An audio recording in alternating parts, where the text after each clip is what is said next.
Kalau kalian bisa menegakkan hukum, bisa nangkep sabu 100 kilo, bisa mencegah terjadi kejahatan berapa banyak, bisa menyelamatkan berapa banyak jiwa-jiwa manusia. Saya kesini ingin berbuat untuk masyarakat Aceh. Tanahnya terlalu sayang untuk tinggalkan. Negeri ini terlalu hebat untuk kita tinggalkan di sana. Kita rusak dengan yang kita bisa menang, bukan orang lain.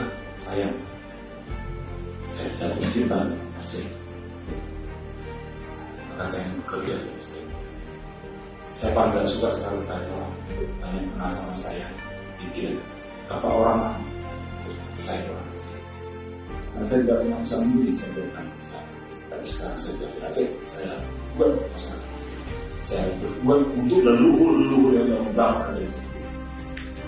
Nangis itu Malayari, nangis itu Umar, nangis itu Junaid. Kalau kita tidak bisa mengisi Aceh ini, kita sebagai berjuang Islam, selamatkanlah orang-orang yang cara kita berantas narkoba.